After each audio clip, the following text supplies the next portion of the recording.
और हेडलाइंस के बाद आप खबरें विस्तार से और सबसे पहले आज बुलेटिन में बात करेंगे अग्निपथ योजना की। आपको बता दें कि अग्निपथ योजना का देश भर में लगातार विरोध जारी है। कई संगठनों ने आज भारत बंद का भी ऐलान किया है और जिस तरह से उपद्रव लगातार मचाया जा रहा है, इसकी आशंका में आरपीएफ और जेआरपी आज हाई अलर्ट पर है। हिंसा करने वालों पर हालांकि ये भी कह दिया गया है कि अब कड़ी कार्रवाई की जाएगी। अग्निपथ योजना पर केंद्र सरकार का सख्त रवैया सामने आया है। हालांकि ये भी सरकार ने साफ कर दिया है कि अग्निपथ योजना को किसी भी हाल में वापस नहीं लिया जाएगा। सेना ने एक साथ भर्ती प्रक्रिया भी शुरू कर दी है और यह भी क्लियर कर दिया है कि उपद्रवी अग्निवीर नहीं बन पाएंगे। पुलिस वेरिफिकेशन किया जाएगा, सीसीटीवी फुटेजेस के आधार पर सारी चीजें की जाएंगी। अगर कहीं भी कोई भी युवक या युवती इसमें हिंसक प्रदर्शन में पाए जाते हैं, संलिप्त पाए जाते हैं, तो उनकी भर्ती अग्निवीर योजना के तहत नहीं की जा सकेगी। यानी कि अगर आप उपद्रव कर रहे हैं तो आपकी सेना में भर्ती नहीं हो सकती। सेना ने यह साफ कर दिया है कि जो उपद्रव मचा रहे हैं, जो देश का सम्मान नहीं कर पा रहे हैं, उनकी सेना में कोई आवश्यकता भी नहीं और जगह भी नहीं। अग्निपथ योजना का जिस तरह से देश भर में विरोध प्रदर्शन जारी है, उसे देखते हुए आज हाई अलर्ट मोड पर हैं तमाम आरपीएफ के जवान। कई संगठनों ने आज भारत बंद का भी ऐलान किया है। इसे देखते हुए ही उपद्रव की आशंका में आरपीएफ और जीआरपी हाई अलर्ट मोड पर पूरे देश में।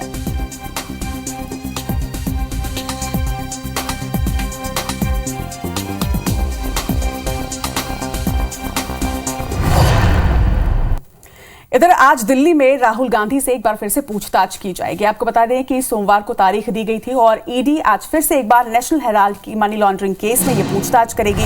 और इसे देखते हुए आज देश भर के जो नेता हैं, कांग्रेसी नेता पहुंच रहे हैं दिल्ली। मनी लॉन्ड्रिंग केस में 3 दिन पहले भी राहुल गांधी से पूछताछ की गई थी। राहुल से पूछताछ के विरोध में आज एक बार फिर से प्रदर्शन कांग्रेसी करने जा रहे हैं और छत्तीसगढ़ के तमाम नेता जो हैं वो पीसीसी चीफ मोहन मरकाम के अध्यक्षता में आज दिल्ली के लिए रवाना होंगे।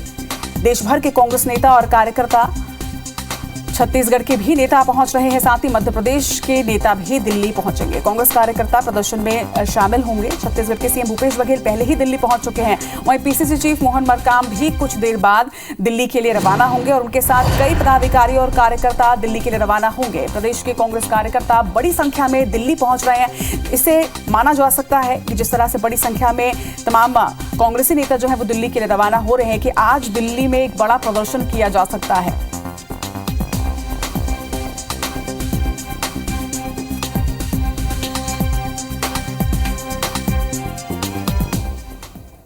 और देश से जुड़ी बड़ी खबरों के बाद अब रुक करते हैं छत्तीसगढ़ का। मॉनसून का इंतजार हर किसी को था, लेकिन पहली बारिश के साथ ही नगर निगम के दावों की पोल खुलती नजर आ रही है। पहली बारिश की वजह से ही कई जगह पे जलभराव की स्थिति निर्मित हो गई और आधे घंटे की बारिश से नालियां जो हैं वो राजधानी रायपुर की सड़कों पर उफान में नजर आई। सड़कों पर नालियों का गंदा पानी भरा नजर आया। तस्वीरें इस वक्त आप देख रहे हैं कि किस तरह से नाली का गंदा पानी जो है वो सड़कों पर लबालब भरा रहा। बरसात के पहले निगम का जो दावा था वो फेल हो चुका है। हल्की बारिश से ही नालियां ओवरफ्लो हो चुकी हैं और ये हम नहीं कह रहे, ये तस्वीरें बयान कर रही हैं कि किस तरह से राजधानी रायपुर के कई क्षेत्रों में ये तस्वीरें नजर आई। साफ तौर पर देखा जा सकता है कि कितना गंदा पानी, काला पानी लगभग ये नालियों का ओवरफ्लो होकर पूरी सड़कों पर भरा रहा और इसी तरह की स्थिति रायपुर के कई क्षेत्र में देखी गई।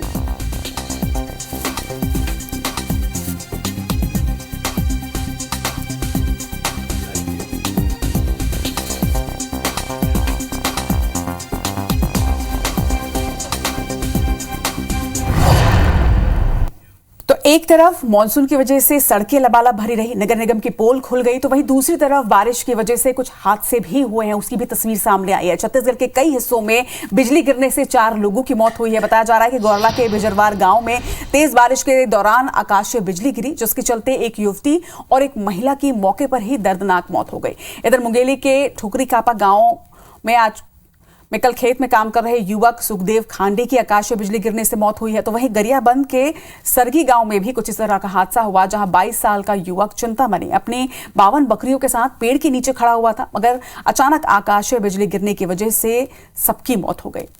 हादसे पर सीएम भूपेश बघेल ने आकाशीय बिजली से हुई मौतों पर दुख जताया है और सभी पीड़ित परिजनों को 4-4 लाख रुपए की राहत राशि का ऐलान भी किया है। तो ये 3 तस्वीरें गौरेला, मुंगेली और गरियाबंद की कि किस तरह से आकाशीय बिजली गिरने की वजह से इन तीनों ही जगहों पर हादसे हुए हैं। और इसीलिए IBC 24 लगातार दर्शकों से यही अपील करता है, जनता से यही अपील करता है कि कभी भी बारिश हो तो आप पेड़ के नीचे ना खड़े हो। आप भले ही भीग जाएं, लेकिन पेड़ के नीचे रुक कर आप बारिश से बचने की कोशिश ना करें, क्योंकि अगर बिजली गिरती है तो बिजली सबसे पहले पेड़ों पर ही गिरती है। और यही वजह है कि हादसों में मानसून के वक्त में बहुत ही इजाफा हो जाता है। इधर छत्तीसगढ़ के बाद बात करें मध्य प्रदेश की, तो मध्य प्रदेश में मानसून ने अब रफ्तार पकड़ ली है। गुना, ग्वालियर, दमोह, छिंदवाड़ा में बारिश हुई है। वहीं आज भी छिंदवाड़ा, बुरहानपुर, खंडवा और बैतूल में बारिश के आसार जताए गए हैं। खरगोन, झाबुआ, रतलाम, अनूपपुर में आज भारी बारिश की संभावना जताई गई है। तो वहीं शहडोल, सागर, जबलपुर, भोपाल, ग्वालियर में बारिश गरज चमक के साथ हो सकती है। मौसम विभाग ने इसके लिए येलो अलर्ट भी जारी किया है। तो मध्य प्रदेश के कई जिलों में तेज बारिश हुई है। वहीं कई जगह के लिए आज भी येलो अलर्ट जारी किया गया है। तो मानसून ने एक तरह से रफ्तार पकड़ ली है, मौसम सुहाना हो गया है। लेकिन इसके साथ ही बारिश जो हो रही है, इसकी वजह से सतर्क रहने की भी अपील लगातार की जा रही है। मध्य प्रदेश के कई जिलों में तेज बारिश हुई है। श्योपुर के विजयपुर में क्वारी नदी उफान पर है। तस्वीरें आप इस वक्त देख रहे हैं। जलस्तर बढ़ने की वजह से 15 मवेशी यहां नदी में भी बहे हैं। तो किस तरह से नदी का जलस्तर बढ़ गया है बारिश के बाद, ये साफ तौर पर देखा जा सकता है। क्वारी नदी की ये तस्वीरें हैं श्योपुर की, जहां पर नदी पूरे उफान पर है। और बताया जा रहा है कि तेज बारिश के बाद नदियां उफान पर है। क्वारी नदी की ये तस्वीरें हैं और 15 मवेशियों के नदी में बह जाने की भी खबर निकलकर सामने आ रही है।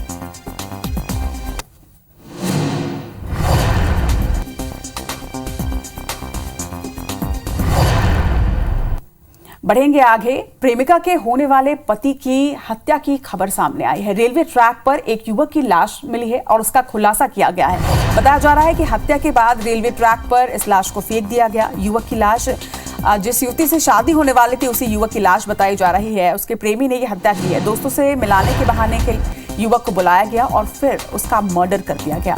मोबाइल के कॉल डिटेल और पोस्टमार्टम रिपोर्ट के बाद ये पूरा खुलासा हुआ है। पुलिस ने हत्या के 2 आरोपियों को भी गिरफ्तार कर लिया है। लाठी से और चाकू से मारपीट की और उसकी मृत्यु कारित करी, हत्या करी उसकी, और उसको साक्ष्य छुपाने के लिए उसको मृतक को जो है रेलवे ट्रैक में डाल दिया। जिस दिन से उसकी सगाई हुई थी उसी दिन से आरोपी के दिमाग में था इसको रास्ते से हटाना है, और उसी तारतम्य में उसने लगून आने के एक दिन पूर्व घटना कारित करी अपने आरोपी के साथ मिलकर। और इस खबर पर ज्यादा जानकारी के साथ हमारे सहयोगी पंकज इस वक्त हमारे साथ जुड़ रहे हैं। पंकज, किस तरह से इस पूरे मामले का खुलासा हुआ? जी, बताना चाहूंगा कि ये साली चौक का क्षेत्र का मामला है, जहां पर एक युवक की जिसकी शादी होने वाली थी, वो 13 तारीख की उसकी लगन जानी थी, और 12 तारीख में जो उसका जो प्रेमी था, प्रेमिका का, उसने अपने दोस्त के साथ मिलकर ये साजिश रची थी। और उसके बाद उसे एक स्थान पर मिलाया था कि चलो चल के दोस्तों से मिलते हैं, और वहां जाकर उसकी हत्या कर, और फिर उसे रेलवे ट्रैक पर इसलिए फेंक दिया ताकि इस हत्या को हादसा बनाया जा सके। चलिए, तमाम जानकारी के लिए आपका बहुत बहुत शुक्रिया। तो यहाँ पर एक युवक की हत्या की गई और हत्या के बाद रेलवे ट्रैक पर उसकी लाश फेंक के उसे हादसे की शक्ल देने की कोशिश की। हालांकि इसमें नाकाम हो रहे और पुलिस ने अब आरोपियों को गिरफ्तार भी कर लिया है।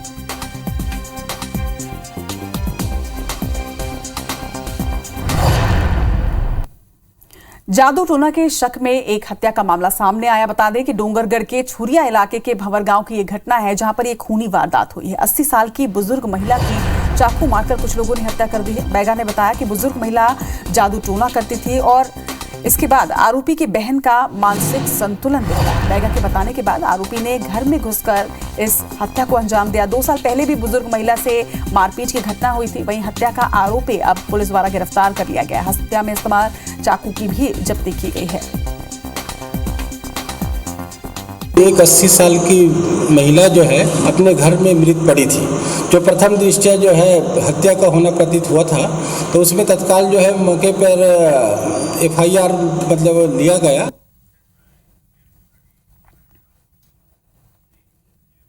और अब बात करेंगे कोरोना अपडेट की। मध्य प्रदेश की अगर बात करें तो मध्य प्रदेश में 24 घंटे में 62 नए कोरोना मरीजों की पुष्टि की गई है। गनीमत यह है कि एक भी मरीज की कोरोना संक्रमण से मौत नहीं हुई है। 57 लोगों को पूर्णतः स्वस्थ होने पर डिस्चार्ज किया गया है। वहीं मध्य प्रदेश में 420 एक्टिव कोरोना मरीजों की इस वक्त संख्या है। भोपाल में 24 घंटे में 25 कोरोना मरीजों की पुष्टि हुई है। तो वहीं अगर एक्टिव मरीजों की बात करें तो राजधानी भोपाल में ये संख्या 107 पर है। तो एक बार फिर से हालांकि कोरोना का संक्रमण जो है वो बढ़ता जा रहा है, लेकिन अभी तक जिस तरह से रिपोर्ट सामने आई है ये उतना घातक सिद्ध नहीं हो रहा है। मध्य प्रदेश में 24 घंटे में एक भी मौत दर्ज नहीं की गई। वहीं अगर बात करें भोपाल की तो भोपाल में 24 घंटे में 25 कोरोना मरीजों की पुष्टि हुई है। वहीं एक्टिव मरीजों की संख्या 107 पर अब प्रदेश में पहुंच चुकी है। IBC 24 दर्शकों से यही अपील करता है कि जिस तरह से देश भर में कोरोना का संक्रमण अब एक बार फिर से तेजी से बढ़ता जा रहा है, आप सावधानी बरतें और भीड़ भाड़ वाले इलाके में अगर जाएं तो सोशल डिस्टेंसिंग के साथ साथ मास्क का भी धारण करें।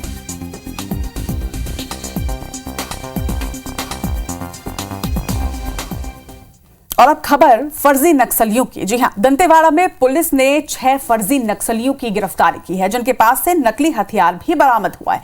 दरअसल कुछ दिन पहले कुआंकोंडा थाने में 2 पीड़ितों ने लूटपाट की शिकायत दर्ज करवाई थी, जिसके बाद पुलिस ने जांच पड़ताल की और आरोपियों को पकड़ा। पूछताछ में कई चौंकाने वाले खुलासे हुए। आरोपियों ने इंटरनेट से AK-47 की फोटो निकाली और इसी को देखकर 12वीं पास आरोपी अनंतनाग ने लकड़ी का नकली हथियार बनाया और इसी के सहारे लूट की घटनाओं को ये तमाम आरोपी अंजाम दिया करते थे।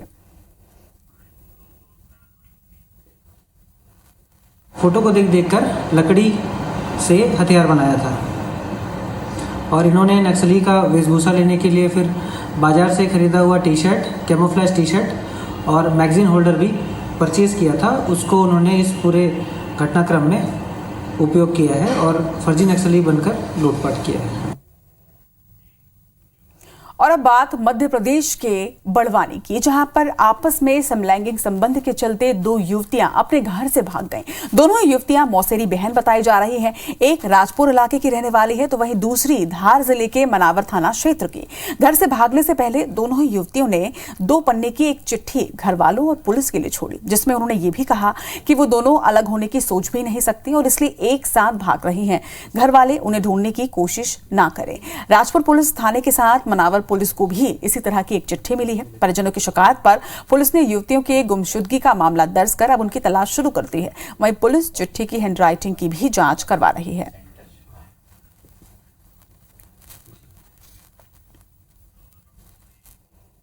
और अब बात इंदौर की लसूड़िया पुलिस ने सेक्स रैकेट का पर्दाफाश करते हुए 10 लोगों को गिरफ्तार किया है, जिसमें रैकेट संचालक शुभम सिसोदिया सहित 4 युवक और 5 युवतियां भी शामिल हैं।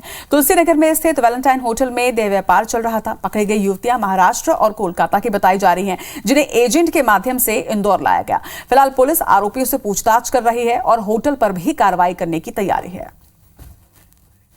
इनका कहना ये है कि ये एजेंट के माध्यम से आई हुई हैं, बाकी ये एजेंट के नाम का खुलासा नहीं किया है इन्होंने। लड़कियां तो मोस्टली देह व्यापार का ही काम करती रही हैं। उनका पूछताछ में भी उन्होंने यही बताया है कि घर की मजबूरी के चलते हम देह व्यापार का ही काम कर रहे हैं कई वर्षों से। इसमें 5 आरोपी लड़के हैं और 5 लड़कियां हैं। और अब आपको दिखाएंगे एक ऐसी खबर, एक ऐसी तस्वीर जहां पर साफ नजर आता है कि कैसे गुस्सा जीवन पर भारी पड़ जाता है। ग्वालियर नगर निगम के एक सफाई कर्मचारी ने नौकरी से निकालने के बाद आत्महत्या कर ली।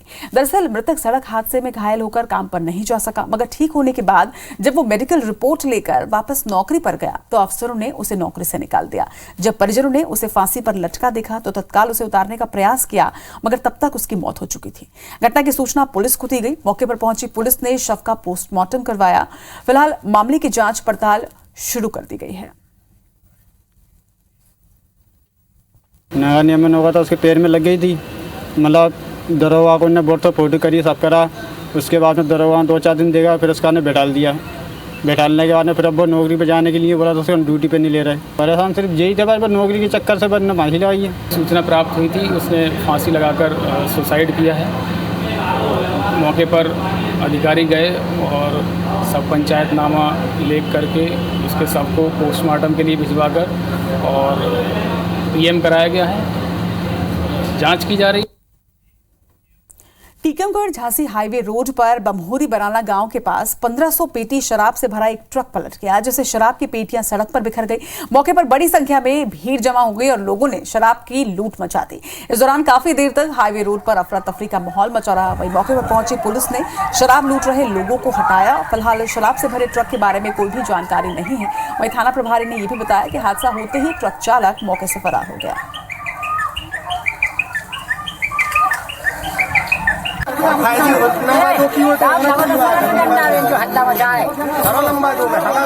तो इस तरह की तस्वीरें कई बार सामने आती है जब कोई हादसा होता है, मगर हादसे में कुछ इस तरह की जब सामग्री होती है तो लोग अक्सर घायलों की मदद करने के बदले या फिर पुलिस को सूचना देने के बदले पहली प्राथमिकता उनकी इस तरह की लूट हो जाती है। और यही इसी तरह की तस्वीर कुछ यहाँ से टीकमगढ़ से सामने आई, जहाँ पर शराब से भरी ये ट्रक पलट गए और इसके पलटने के बाद आसपास के लोग यहाँ पर इकट्ठा हो गए और पेटियों को लूटने के लिए यहाँ पर भीड़ जमा हो गए।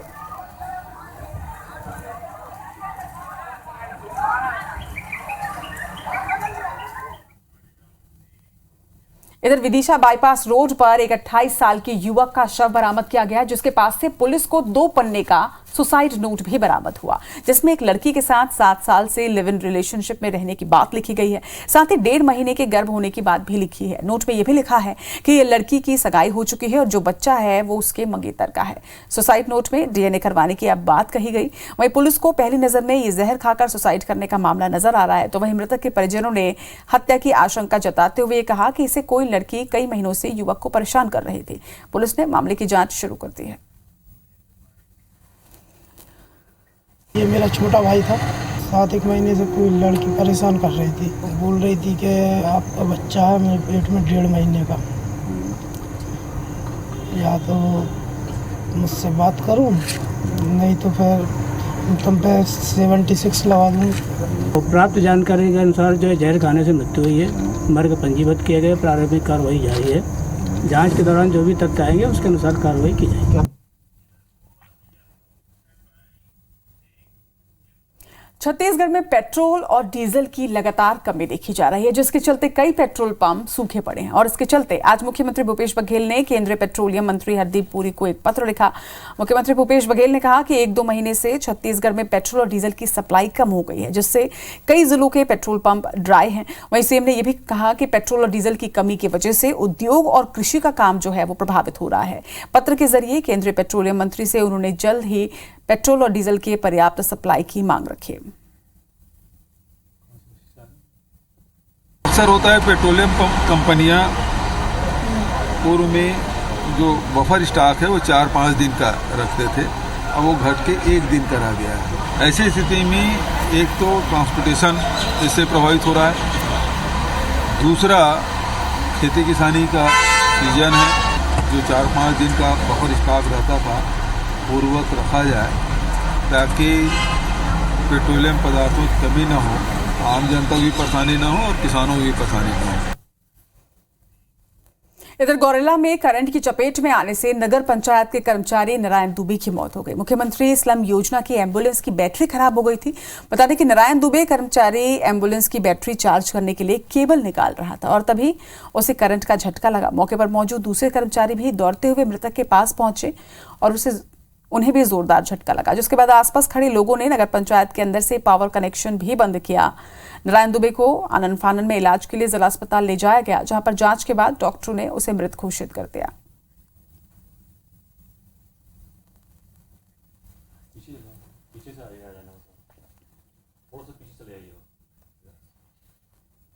इधर कोरबा के नगर पंचायत छुरीकला में पानी की किल्लत से जूझ रहे हैं लोग। 1 बाल्टी पानी के लिए यहाँ के आमजनों को भटकना पड़ रहा है। नगर पंचायत टैंकर से पानी की सप्लाई तो की जा रही है, मगर वो बहुत ही कम है। पानी की समस्या इतनी विकराल है कि लोगों को बांध या फिर तालाब के पानी को उबाल कर पीना पड़ रहा है। वार्ड वासियों का ये कहना है कि नगर पंचायत ने वार्ड में ना तो हैंडपंप खुदवाए हैं और ना ही पाइपलाइन बिछाई, जिसकी वजह से पानी की सप्लाई हो सके। अगर नगर पंचायत प्रतिनिधि अशोक देवांगन का इस मामले में कहना है कि जल आवर्धन योजना के तहत नगर में 2 पानी टंकी का निर्माण किया जा चुका है, वहीं पाइपलाइन का विस्तार भी हो चुका है। अब केवल पानी आपूर्ति करनी है, मगर विभाग इस ओर ध्यान नहीं दे रहा। वहीं पूरे मामले पर सीएमओ ने यह भी कहा कि जल्द से जल्द समस्या का निराकरण किया जाएगा। फिलहाल टैंकर के जरिए पानी पहुंचाया जा रहा है। भाई हमला तो जीना है तो कोई सूरत में पानी लान के जीने हैं। पार्षद पहली ये है रही से पूर्व जो भी रही से तब बोले हमन पानी डोहारन, अभी भी पानी ला के अपन जीवन यापन करत हन, लई भी ला के देते तब बोले हमन अभी अपन काम न चलाबो, है कि नहीं। पीएचई की अधिकारियों की लापरवाही और उसके उदासीनता के कारण आज तक ये योजना अधर में है और लोग बाग जो जनता उम्मीद लगाए बैठे हैं जल आवर्धन के लिए वो अभी तक पूरा नहीं हो पाया है। पानी अभी गर्मी के दिनों में वाटर लेवल कमी के कारण पानी की समस्या बनी हुई रहती है, लेकिन उसके लिए हम लोग टैंकर के सप्लाई के माध्यम से उसका निराकरण कर रहे हैं अभी। केंद्रीय स्वास्थ्य मंत्री मनसुख मंडाविया भोपाल पहुंचे, जहां पर उन्होंने Bhopal memorial hospital and research centre के साथ एम्स का निरीक्षण किया। केंद्रीय मंत्री ने यह भी कहा कि बीएमएचआरसी में 1-2 साल में एमबीबीएस का कोर्स शुरू किया जाएगा। वहीं दूसरी तरफ एम्स में रिक्त पड़े चिकित्सकों के पदों को जल्द से जल्द भरने की कवायद भी शुरू की जाएगी ताकि मरीजों को इलाज में आसानी हो सके। इसके साथ ही उन्होंने कहा कि केंद्र सरकार भोपाल गैस पीड़ितों के लिए चिंतित है और उनकी सभी समस्याओं को दूर करने के लिए प्रयास भी किए जा रहे हैं और बहुत जल्द नई योजनाएं भी तैयार की जाएंगी।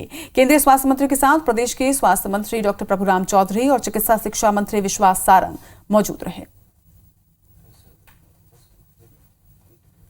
कि आने वाले दिनों में यहाँ यानी कि अगले आने वाले वर्ष में ये इंस्टीट्यूट में यूजी एमबीबीएस कोर्स चालू किया जाएगा और पीजी का कोर्स आज चालू हो चुका है, उसका एक्सपेंशन किया जाएगा और एम्स में भी कई जगह कई पोजीशन खाली है, उसको भी तुरंत ही पूरी की जाएगी, उसके लिए मैंने निर्देश दिए।